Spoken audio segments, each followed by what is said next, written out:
Alhamdulillah Rabbil Alamin. Wabihi nasta'inu ala umuri dunia wa din. Wassalatu wassalamu ala asyrafil anbiya wal mursalin Sayyidina Muhammadin sallallahu alaihi wa ala alihi wa sahbihi wa baraka wa sallama tasliman katsiran katsiran amma ba'd. Wa qad qala ta'ala fi kitabihil karim, innal ladzina qalu rabbuna Allah tsumma istaqamu fala khaufun 'alaihim wa la hum yahzanun. Wa qala nabiyyuna wa habibuna wa syafi'una nabiyyuna Muhammadin sallallahu alaihi wasallam, kullu ummati yadkhuluna al-jannata illa man aba. Qila wa man ya'ba ya Rasulullah? Qala man ata'ani dakhala al-jannah wa man 'asani faqad aba. Al-hadits atau kama qala Nabi sallallahu alaihi wasallam.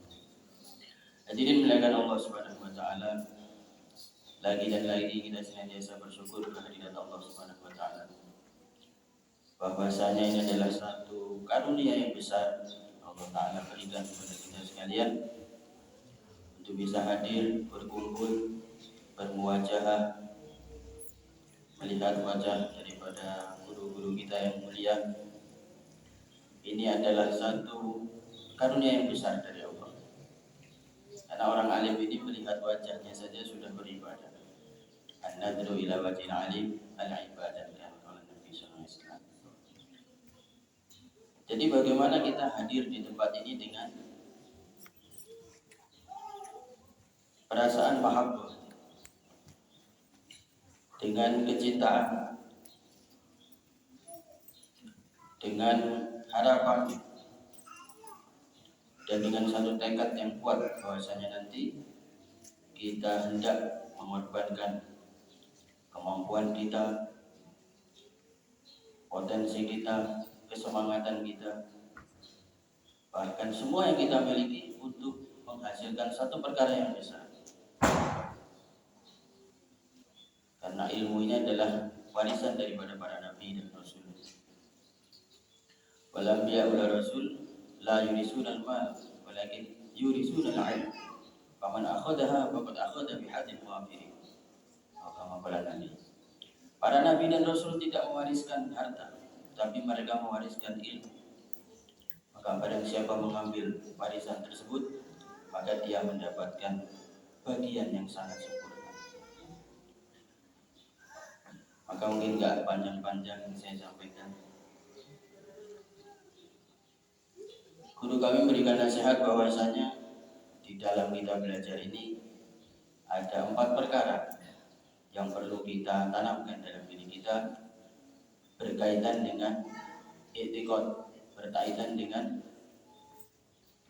hati nurani kita atau perasaan kita kepada guru-guru kita, kepada pengajar-pengajar kita. Karena sangat penting sekali bahwasanya kita mendapatkan keridhaan daripada guru kita. Satu doa daripada guru kita yang berasal daripada hati nuraninya itu sudah cukup untuk kebahagiaan kita di dunia dan di akhirat. Satu saja asalkan itu memang berasal daripada hati. Maka para nabi, kemudian para ustadz, orang tua, ini doanya adalah doa yang mabrur. Kalau itu doa keburukan, jadi sayangnya begitu. Jadi kalau ustadz atau nabi dan rasul itu, orang tua itu mendoakan keburukan, itu pasti maju. Misalnya dikatakan apa gitu. Tapi kalau doa kebaikan belum tentu maju. Para nabi, guru-guru dan orang tua ini manakala mendoakan kebaikan belum tentu manjur, dilihat daripada ketaatan muridnya tersebut kepada murabbinya, kepada pembimbingnya. Kalau dia taat maka dia akan mendapatkan doa tersebut. Tapi kalau enggak taat ya tidak. Meskipun didoakan panjang-panjang. Tapi kalau pas jengkel kemudian doa buruk, maka guru kami Pak Kiai Muhammad mengatakan saya lebih baik ngampleng daripada doa buruk. Jadi kalau jengkel mending ditampar tadi. Siap ya? Enggak apa-apa. Siap tak?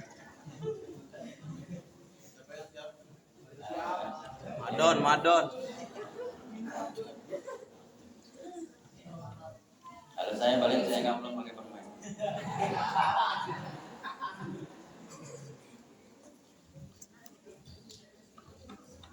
Hadirin yang mulia, yang pertama sekali adalah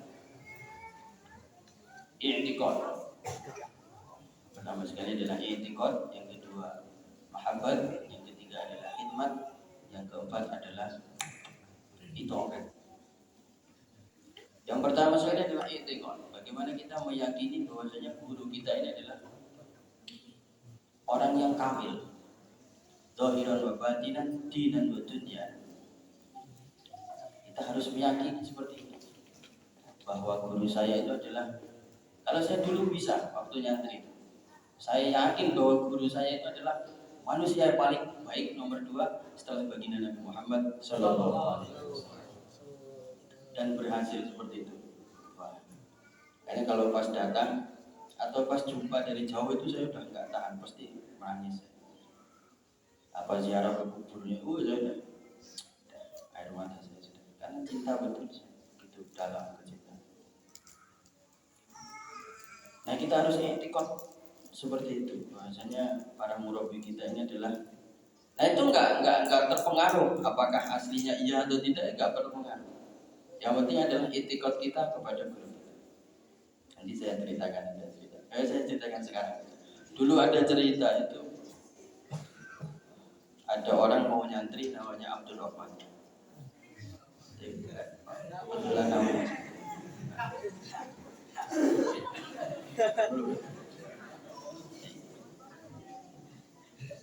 Maka dia datang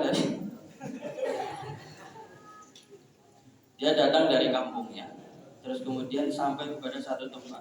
Di situ ada pesantren yang sudah sangat tua, pesantren yang sudah sangat terkenal. Nah, ternyata di tempat tersebut itu kiainya sudah meninggal. Tinggal putranya yang masya Allah hari-hari minum minuman keras, mabuk-mabukan, es batu diminum. Maka dan ternyata khodimnya itu namanya Abdurrahman juga. Khodimnya lah, tapi bukan yang beliau juga.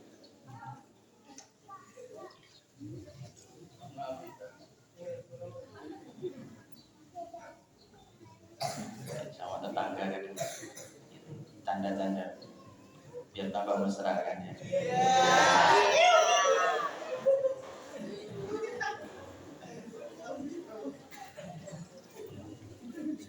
Pas begitu datang, ternyata si khodim tadi disuruh oleh putranya Syekh tadi untuk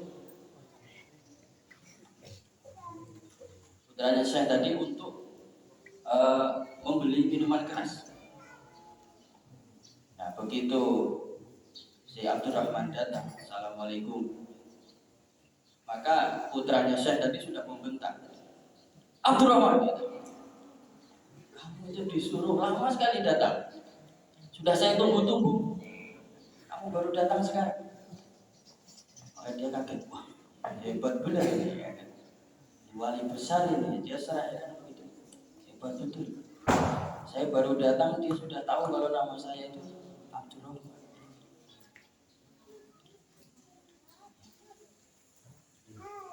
Maka kemudian dia mengatakan, mohon maaf saya terlambat karena saya ada mengasuh. Saya mengasuh ibu saya, harus memberikan khidmat sehingga saya terlambat. Gak bisa terlambat. Pokoknya kamu harus sana, gak usah ketemu saya lagi. Kamu nyangkul saja di kebun 2 tahun, gak usah balik-balik ke sini, gak usah ketemu saya. Maka dia, masya Allah, mungkin perasaan santri ya kita bisa merasakan, baru datang sudah suruh nyangkul. Cuma karena dia sudah dari awal sudah wali besar ini, saya belum kenalan dia sudah tahu nama saya. Maka akhirnya dia berangkat ke kebun, kemudian dia nyangkul di kebun tersebut 2 tahun.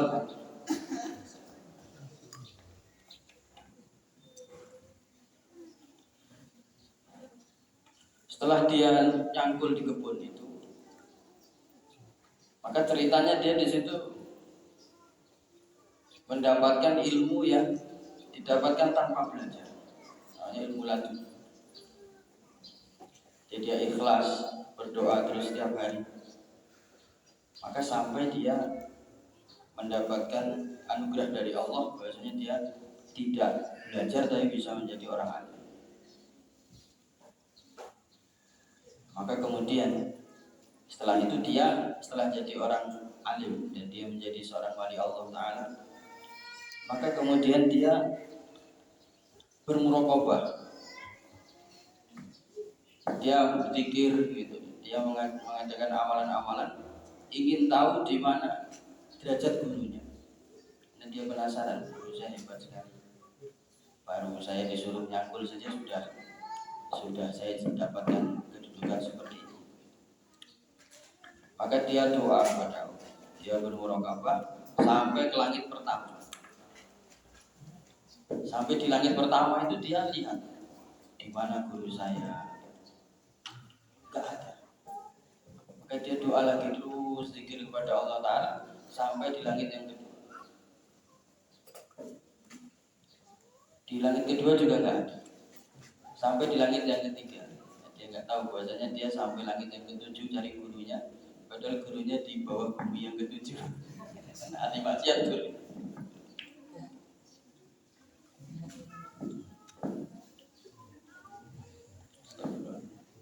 Maka kemudian hadirin yang mulia, ketika dia bermuraqabah seperti itu, nggak ketemu dengan gurunya sampai ke atas. Maka kemudian dia setelah itu dia ke rumah syekhnya tadi, terus kemudian dia tanya, dia pamitan, saya alhamdulillah sudah, sebelum tanya pamitan, saya sudah dapat ini, sudah belajar di sini, alhamdulillah sekarang saya pulang. Maka sebelum saya pulang saya tanya dulu kepada saya, di mana? Ya mohon maaf gitu sebelumnya. Sebetulnya di mana kedudukan Syekh ini, kedudukan Pak Yai ini sebetulnya di langit yang keberapa? Rasanya sudah sebetulnya di langit yang keberapa? Maka tentu saja yang punya pesantren tadi mengatakan, wahai Abdurrahman, salah saya, itu kekurangan saya, dan itu kamu salah paham.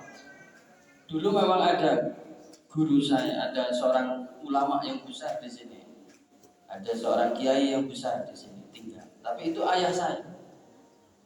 Dia begitu. Dan sekarang saya ini sudah jauh daripada amalan ayah saya. Saya hari-hari bermaksiat pada Allah, saya hari-hari katanya begitu. Maka diri yang mulia, setelah itu kemudian si Abdurrahman tadi adalah santri yang sangat tulus jiwanya, Masya Allah. Maka dia berdoa kepada Allah. Dia nggak peduli apakah itu, yang penting sekarang Masya Allah sudah. Maka dia berdoa kepada Allah, ya Allah, demi kemurahan-Mu, orang yang sudah menjadikan saya mendapatkan kedudukan seperti ini, maka Engkau berikan juga kedudukan itu kepada saya. Meskipun tadinya ya perintahnya itu kacau balau, cuma karena itu dia mendoakan dengan landasan kecintaan. Maka Allah SWT dalam istilah kewalian itu ada namanya naklul wilayah. Naklul wilayah itu adalah seorang wali yang meninggal, maka nanti kedudukan kewaliannya akan dipindahkan kepada orang yang dipilih Allah. Karena para aulia ini ada 124.000, nggak kurang, nggak bisa dikurang. 123.500 nggak bisa, pokoknya 124.000. Di koperasi masih bisa kurang, kalau ini nggak bisa. 124.000 jumlah para nabi, sesuai dengan jumlah para nabi dan rasul. Dan ajaibnya itu, jenggotnya Nabi Muhammad itu jumlahnya sejumlah 124.000. Ajaib, Pak. Masya Allah. Rasulullah itu punya jenggot jumlahnya sejumlah para nabi dan rasul.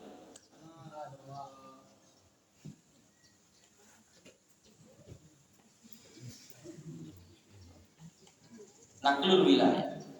Maka ditakdirkan oleh Allah Subhanahu wa taala ketika sudah meninggal seorang wali tadi, maka kewaliannya pindah kepada gurunya si Abdurrahman tadi. Maka ini ketulusan seorang anak santri menyebabkan dia mendapatkan derajat tinggi di sisi Allah Subhanahu wa taala, dan orang yang menjadi perantara itu dengan doa dia juga menjadi walinya Allah Ta'ala. Jadi dua-duanya jadi kekasih Allah Ta'ala. Nah, ini hal seperti ini kita perlu pakai kacamata kuda.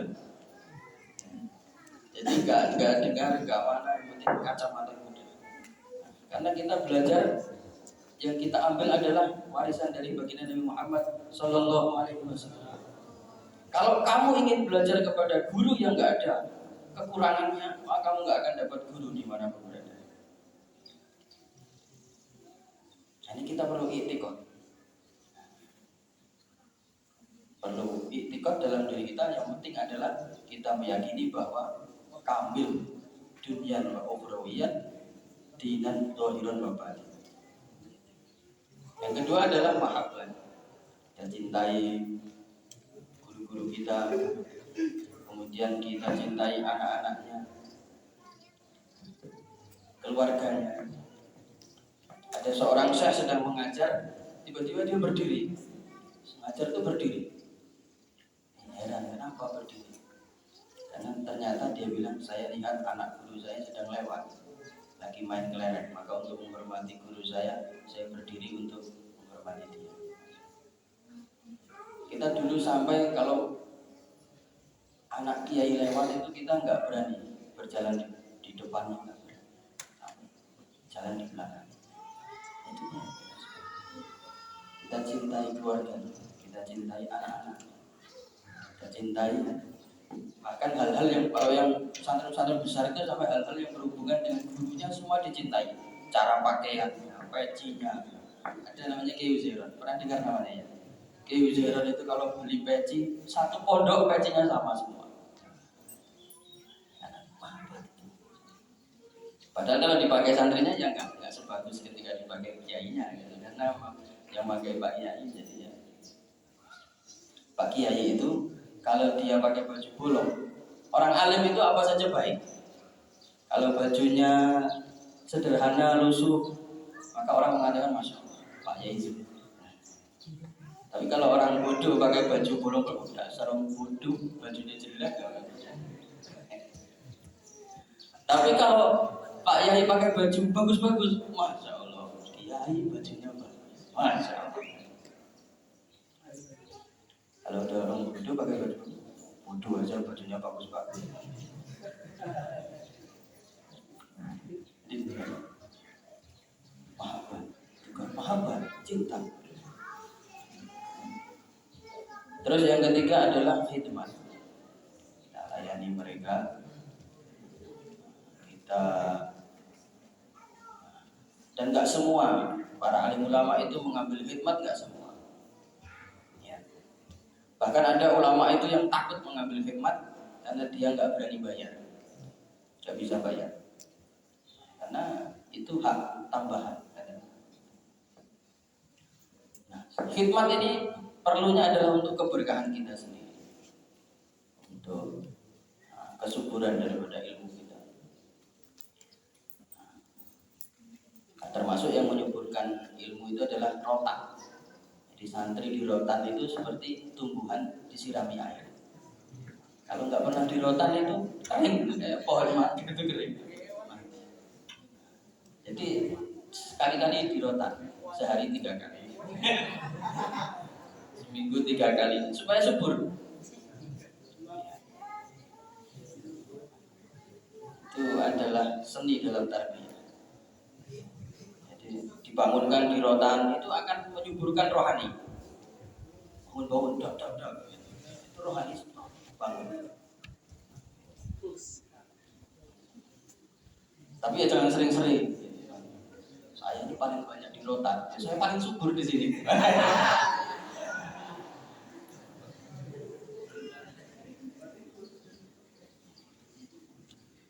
Kemudian yang selanjutnya adalah, kemudian Kemudian yang selanjutnya adalah itoat. Wah, itoat ini paling penting. Bahkan Nabi saja, Nabi Musa alaihissalam gak taat kepada gurunya saja, maka dia gak dapat. Nabi Musa itu adalah kartun 40 hari. Karena dia hurufnya baru 40 hari. Waktu ke Gunung Tursina kan Nabi Musa 40 hari. Dengan kaum. Jadi kartun 40 hari ini secara fitrahnya itu masih sering protes. Apalagi Nabi Musa itu nabi yang temperamennya tinggi, emosinya tinggi dan kuat. Musa itu kuat. Orang berkelahi didorong mati. Jangan gelut didorong mati. Fawakan Zahu Musa fakodo ali, didorong mati.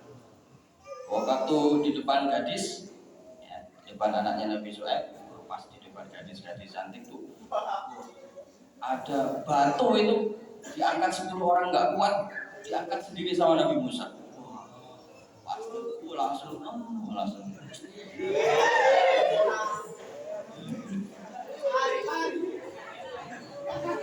Itu langsung minta nikah itu anaknya Nabi Shu'aib.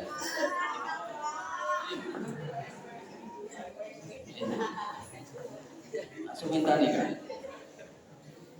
Maka sama Nabi Shu'aib langsung, kamu gembala kambing 8 tahun atau 10 tahun. Gembala kambing 8 tahun atau 10 tahun. Kalau mau gembala ada kambing, minta izin sama Ustaz.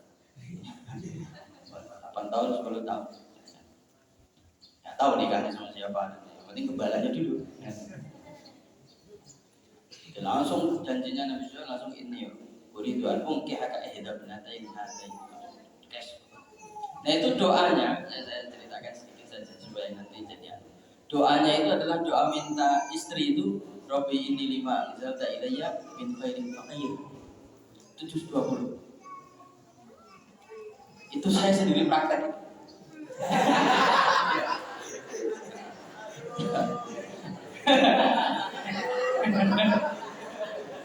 Saya bukan mainan yang ini, bukan.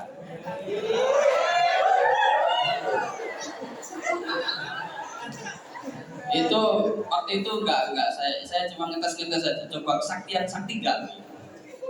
Saya baca malam, pagi hari langsung ditawari.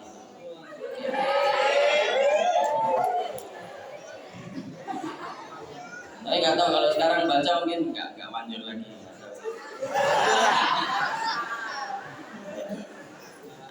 Banyak penghalangnya, banyak saingan kan repot. Nah itu doanya itu. Dan kawan-kawan saya pernah datang ke rumah itu, Ustadz minta amalan untuk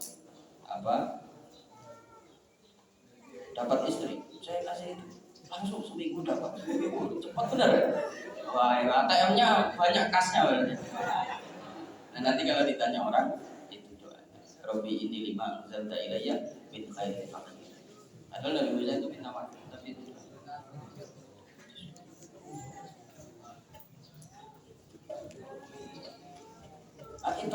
Nabi Musa temperamennya begitu. Apa ini? Gak taat kepada Nabi Khidir. Gak taat kepada Nabi. Tidak taat pada Nabi Khidir alaihissalam. Maka gak dapat ilmunya itu Nabi Musa. Ya, gak dapat. Nabi Khidir memunculkan segala sesuatu yang bertentangan dengan keyakinan Nabi Musa. Ada perahu tiba-tiba dibolongin. Ini gimana ini? Seorang nabi, mizajnya nabi itu adalah amar ma'ruf nahi munkar. Kemungkaran yang nggak bisa. Terus kemudian ada anak kecil tiba-tiba lehernya dipelintir, patah. Luar biasa ya. Seorang nabi ada anak kecil tiba-tiba dipatahin leher. Terus kemudian ada lapar minta makan, minta satu kampung minta makan. Nabi Khidir sama Nabi Musa itu minta makan. Satu kampung minta minum, minta makan, nggak dikasih. Darurat itu. Maka tiba-tiba ada dinding mau jatuh, sama Nabi Khidir dibetulkan ini. Nabi Musa marah. Orang kampung diminta nggak kasih, ngapain usah dia. Nah, itu ceritanya begitu. Nah itu pun tiba-tiba terhalang, tiba-tiba akhir daripada hal tersebut ternyata baru Nabi Khidir mengatakan wahada laisa min amri. Itu pun bukan atas ilmu saya, kata Nabi Khidir. Itu sudah takdir Allah begitu menggerakkan saya untuk seperti itu. Nabi Khidir sendiri. Dan Nabi Musa sudah dari awal sudah menyanggah atau itu tadi, maka akhirnya dia tidak dapat pengetahuan dari ilmu laduni dari Nabi Khidir alaihissalam. Jadi sekalian pentingnya kita itaat, terlebih-lebih yang berhubungan dengan syariat ataupun yang ada dalam konon di madrasah kita itu perintah dan larangan semuanya kita taati, kita pelajari betul-betul. Saya husnuzon kalau konon Pak Bandi itu dilaksanakan dengan benar, gak akan keluar dari alus salim sebelum jadi wali Allah Ta'ala. Karena syariat, jangankan konon yang berupa tambahan-tambahan yang adab sampai seperti itu menjelimet begitu. Sholat berjamaah saja kalau dikerjakan dengan sungguh-sungguh ini orang bisa jadi walinya Allah. Ya, bagi madrasah, kitab-kitab ilmu agama, masya Allah. Ini hal-hal yang sangat tinggi nilainya di sisi Allah Subhanahu wa Ta'ala. Kita bersyukur jadi pemuda-pemuda yang menggunakan waktu kita untuk agama Allah Subhanahu wa Ta'ala. Nah, nanti di akhirat akan ada 3 golongan yang tidak akan pergi sebelum ditanya 3. Seorang alim dengan ilmunya, seorang harta dengan hartanya, dan seorang pemuda dengan masa muda.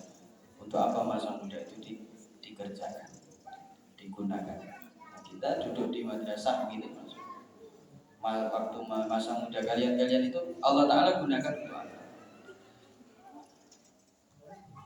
Maka tidak akan niat pergi dari sini sebelum selesai. Semuanya bersedia insya Allah. Jangan hanya icip-icip saja sampai selesai. Habis selesai keluar 1 tahun, insya Allah. Ya minimal 4 bulan. Karena tiap tahun bisa huruf sendiri. Jalan-jalan Allah Subhanahu Wa Taala, gunakan harta diri dan waktu kita untuk menyebarkan agama. Ini adalah satu hal yang tinggi yang perlu kita jadikan tarbiyah dalam hidup. Ya, hadirin sekalian yang benar dari Allah Subhanahu Wa Taala, yang salah adalah bodohan dan dari hawa nafsu saya sendiri. Maka kita cukupkan sekian. Aku qouli hadza billahi taufiq wal hidayah. Assalamualaikum warahmatullahi wabarakatuh.